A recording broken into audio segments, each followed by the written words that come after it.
Again, as requested, and you can request for me to watch videos on the subreddit, Nefas QQ, or in other areas, in like my personal Discord. I've been requested to watch Why I Left ESO for Guild Wars 2. I'm gonna actually read the description here.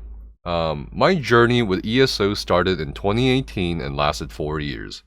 I made countless friends, played thousands of hours, and explored the world of Tamriel from the streets of Daggerfall to the wilds of Ardenfell.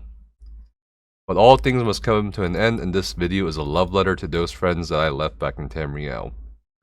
Okay, I don't know when our paths will cross again, but until they do, I'm enjoying my time exploring Tyria, and riding my griffin off into the next sunset. Okay. Cool. Great memories. Okay. Are you tired of massive, sweeping combat changes? I like his voice. His voice is really nice.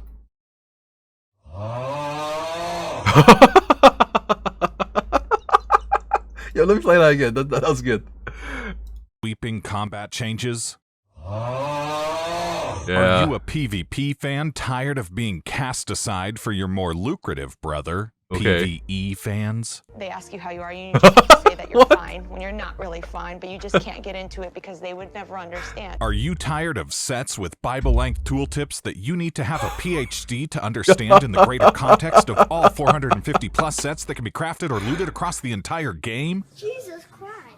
Are you pining for meaning and build identity across a vast open world in a... Okay.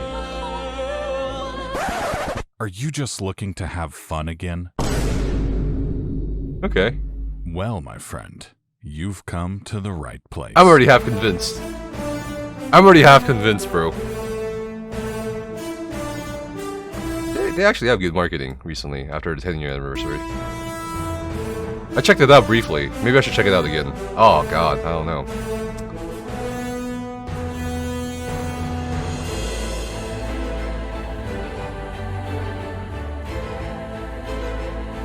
Okay.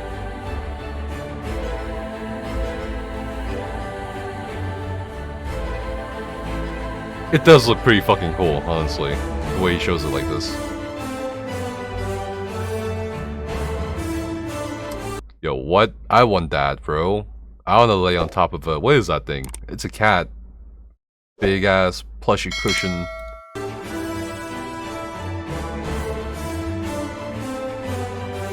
Okay.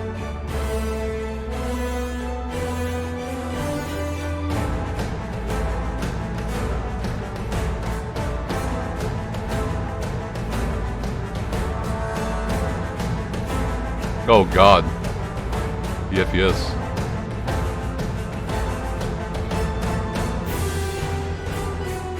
How long is this? Is this like the rest of the video?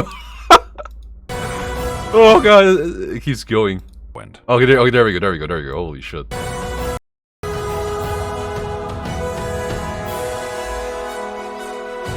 Okay.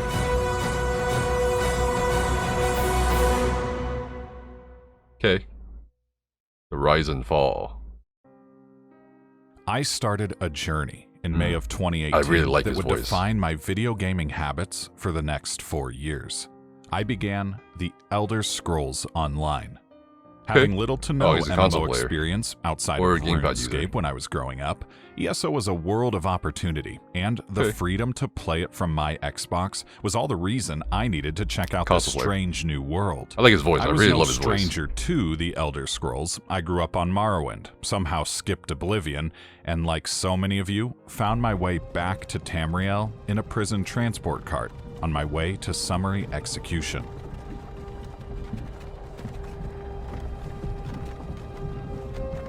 Okay.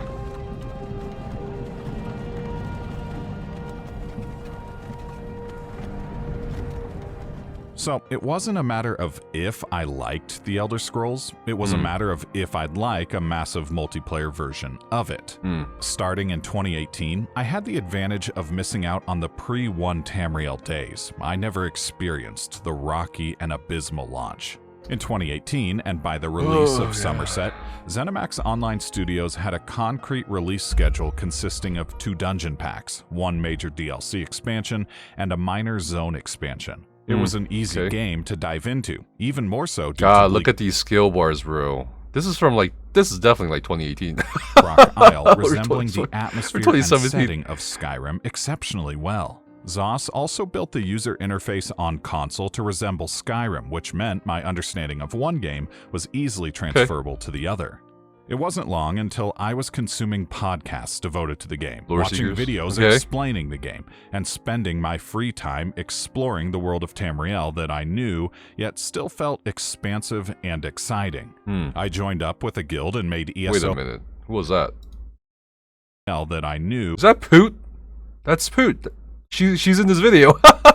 What the? Yet still felt expansive and exciting. I joined up with a guild and made ESO my home for the remainder of 2018. Or something? I took the mantle of event lead for the guild, planning fun activities for myself, friends, and fellow guildmates. I leveled up at a brisk pace, one consumed by my eagerness to experience more of the game each passing day. I completed Vet Scalecaller Peak, a challenging DLC dungeon at the time, at only CP level 390, a feat none of my friends had seen someone do. As I continued to master my he's dummy parsing. Stamina Nightblade, I took on greater challenges, including more veteran dungeons, and eventually, Veteran Maelstrom Arena. It was a little over a year after starting my journey that I managed to achieve Flawless Conqueror, a title that signifies a perfect run of Maelstrom Arena on Veteran without any deaths. This was my magnum opus, and I completed it under max level around 750 CP. Simply put, this era of ESO was its golden age, but not just for me. For a lot of people, 2019's Elsewhere chapter and the state of the game was the best it had ever been. Yeah, I don't know about that. Exit out. 2019? No, bro. Okay, yeah, I don't know about that one, bro. That would eventually fade. And as the game continued its formulaic approach to storytelling, a once welcome and reassuring update. Year by year, here we go. Update 35, it became tiresome and dull. The shine of the game that I had spent 3 years in at that point only 3 was years? Starting to fade. Question mark? Dungeons released were arbitrarily harder than the previous ones. Sets were nerfed and buffed on a regular basis, keeping the top-tier PvE players in a vicious cycle of having to rebuild their entire tunes from the ground up. Chasing the DPS meta was an exhausting endeavor. The chapters would release to hype and fanfare. Only for that excitement to be gone a few months later. Elder Scrolls Online was not the game that it had been when I had started pre-Somerset. But it wasn't just ZOS's draconian approach to controlling their game, forcing a vision that they kept claiming they had, yet could never justify with the majority of players. No, it was the community, even people that I interacted with. You could tell players were just not having fun like they once did. And this is why Update 35 was so bad. This is why Update 35 was so detrimental for ESO in terms of like relevancy, in terms of anything. We can look at the metrics for social media. We can look at the metrics for Twitch viewership, YouTube viewership. We can look at the Steam charts. Even we can look at guilds collapsing. This is why Update 35 was so bad, because a lot of people don't play ESO just for ESO. A lot of people come to ESO and they find a great groups of people to play with and friends and stuff like that. And then once their friends get tired of the game, and they leave, what's left for you? It just causes huge chain reaction of everybody quitting and everybody taking breaks.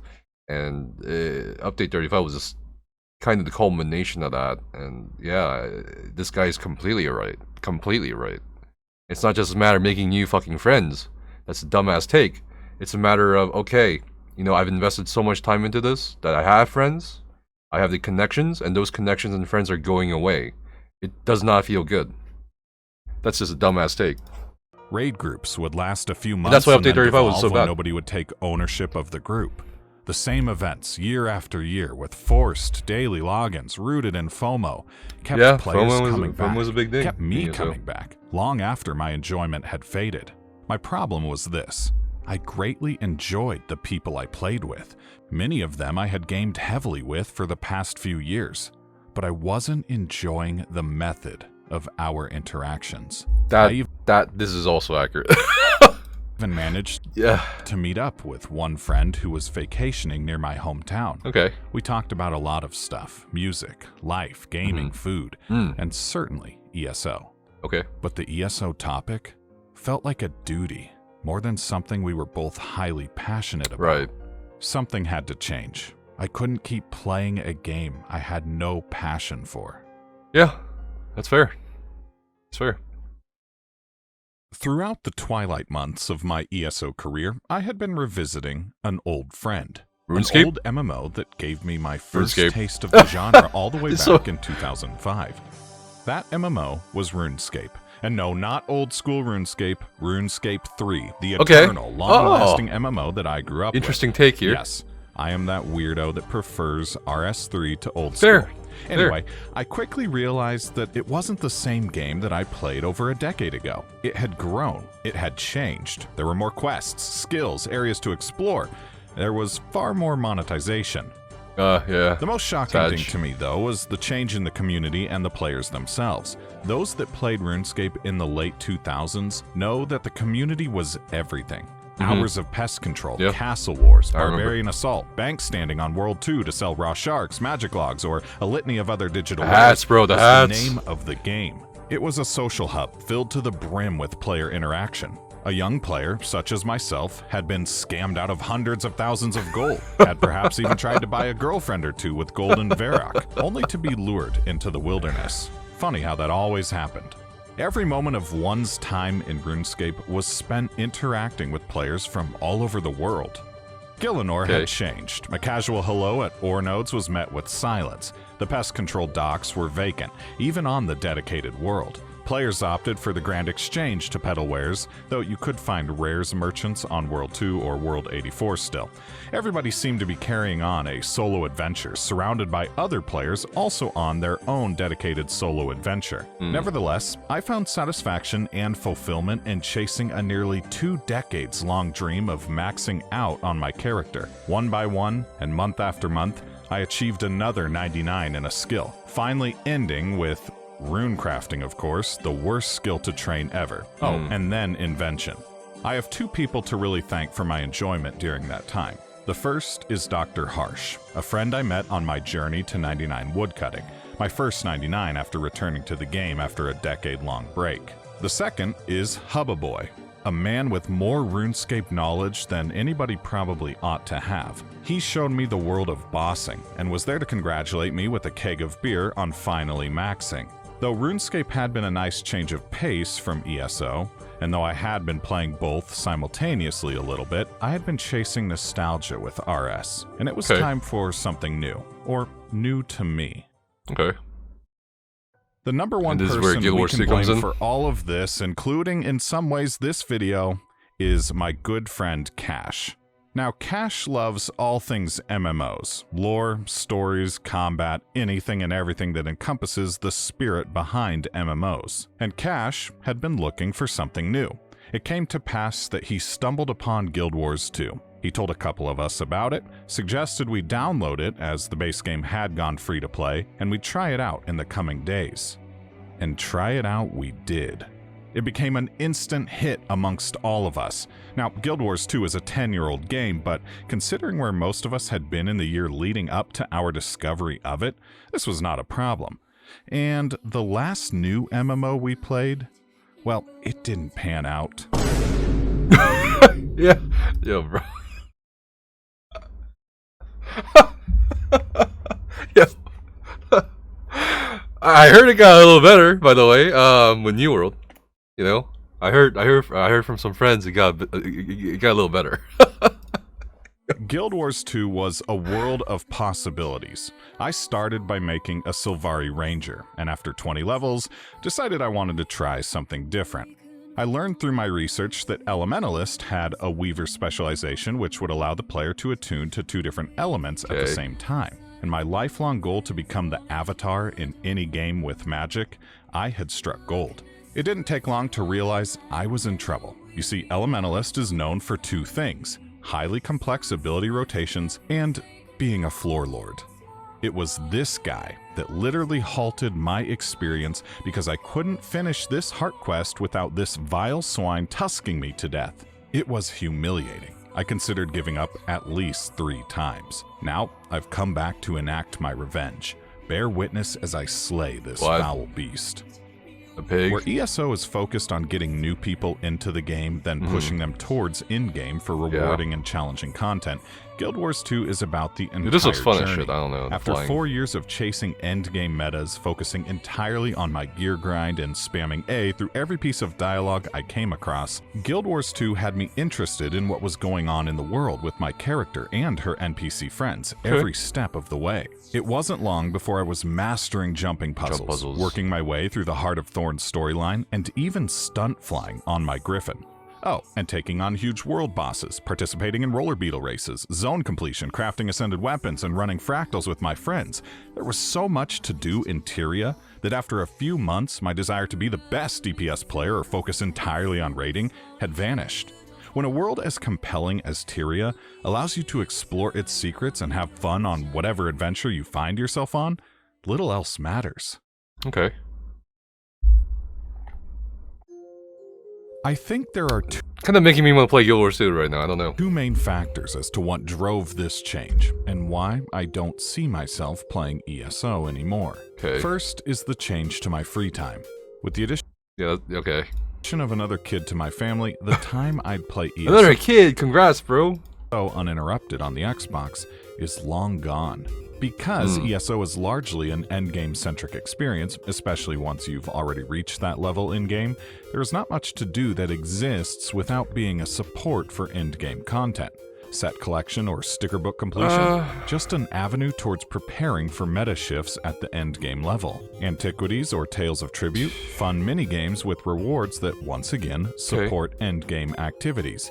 Mythic weapons in the case of Antiquities, and crafting materials in the case of the card game. For me, an avid raider and dungeon delver, every activity I participated in that wasn't dungeons or trials was a means to an end for the times I was in a dungeon or trial. Gold was used to buy ingredients to craft potions for dummy parsing or difficult content. New mythic weapons would be required after patch combat changes. New gear sets that would ensure a 2,000 DPS increase were imperative to farm. All of this was to funnel into the largest part, and to Zos's credit, the best design part of the game: vet content. So with my free time to dedicate to such content gone, what point was there to spend time playing? The second main factor is personality-driven and not something that will ever change. Gaming is my hobby, rather than ESO. I have a few friends who I met playing the game that I wouldn't describe... Yeah, dude. I'm gonna say this right now. I get what he means with that statement. There are some people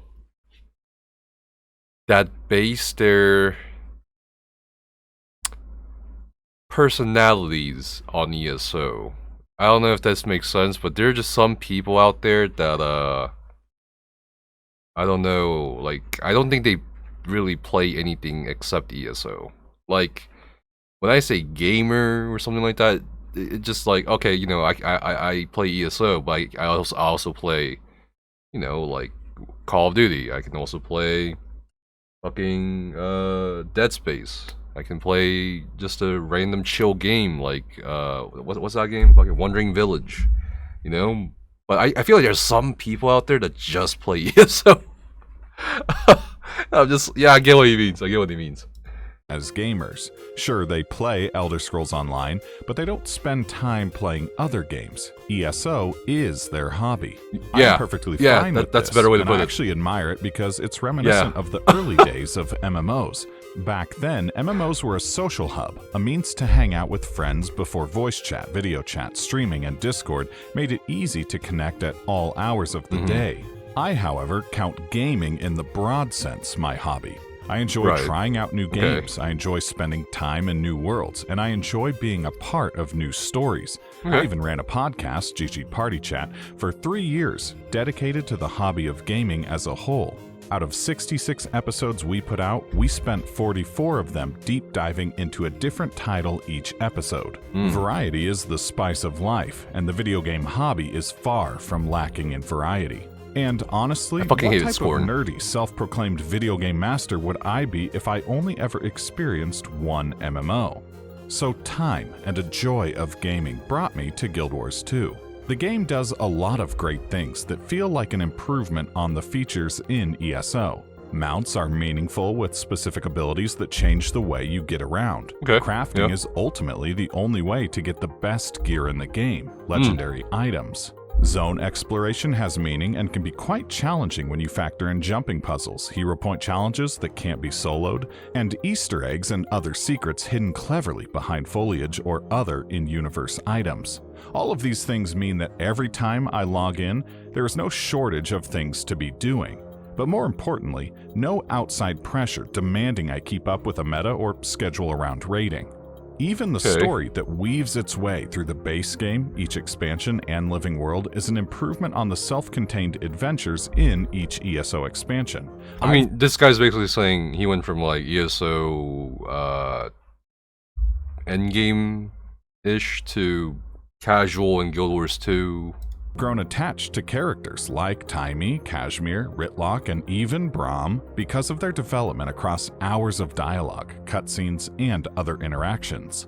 Guild Wars 2 isn't without its own faults, however. The path towards the best gear for my spec is convoluted, to the point where outside of crafting, I'm still not sure where to go for Ascended Viper's armor. It also is not a quest-based game. There are localized heart quests that you can complete to open up vendors in each zone, but in the base game, these are one-time completions on each character. Finally, compared to ESO, the endgame content in Guild Wars 2 is not as fleshed out. Raids and fractals have challenge modes, but where ESO has 11 trials, Guild Wars 2 has 7 raids, 3 of which are different wings of the same area. ESO has 27 DLC dungeons, which doesn't include any of the base game dungeons, to Guild Wars 2's 21 unique fractals. Despite these differences, and moving from an endgame rich experience to one more focused on the story and exploration, I really enjoy Guild Wars 2. From encouraging players to help one another by giving XP for resurrecting downed players, to events that require coordinated groups led by 4 different commanders, Guild Wars 2 was a shift in my mindset in how I approached these types of games. It was a shift from a self-serving style adventure to a selfless style adventure. I would go out of my way to res downed players because my success and their success was intertwined. Perhaps I needed gear or ascended crafting materials, and the only way to get those was by participating in large-scale meta events. Well, I wouldn't be alone in such an endeavor, and thus there were always plenty of players willing to help. This is where Guild Wars shines. It's a game designed for you to play with people. My switch from ESO to Guild Wars was just as much a necessity as it was a desire. I know not everyone watching this video will agree with me on believing Guild Wars 2 to be the better game, and it's likely that we could debate various points brought up in this video until the end of time. But that's not important. Video gaming is a vast and virtually endless medium. As we consume games like a patron at a theme park experiences attractions or rides, there's always going to be the next thing. The next experience, the next MMO, the next RPG, the next FPS. It's in our nature to want to discover what comes next. So, to all those friends that I left behind, I will miss you. I greatly enjoyed our experiences together in the world of Tamriel. I'm not going to say that I'll never return to ESO, and should the day come in which I do return, I hope we will be able to sit down, share stories and laughter about our experiences together. And should I never return, know that I'm happily blazing new paths, continuing my pursuit of adventure through video games. Guild Wars 2 is certainly fulfilling that pursuit right now. But you never know what might be on the horizon. Okay. What?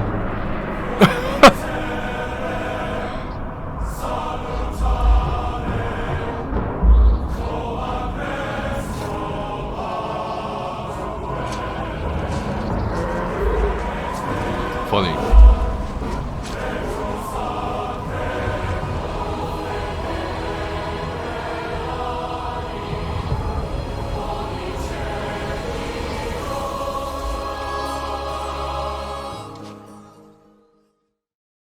Okay. Yeah, I don't know.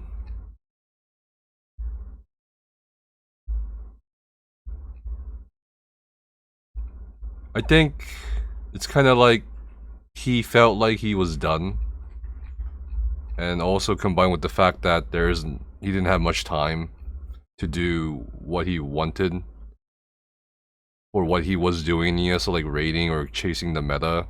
Yeah, and so he just went casual in Guild Wars 2. I get it. I think he did bring up a lot of valid points about ESO, and it's just some things that they really need to change if they want to retain players. And he had a great point about how ESO is really obsessed with bringing in players, new players, but it does a really terrible job of retaining them. It does a really terrible job of retaining endgame players as well. Honestly, I don't know. I might check out. I might check out Guild Wars 2. What do you guys think? Should I check out Guild Wars 2 again? I try it out just a little bit, not too long. Like, where is it? I think I have it here in my Steam library somewhere. Yeah, I try it out, but not too long. So maybe I should try it out. I don't know.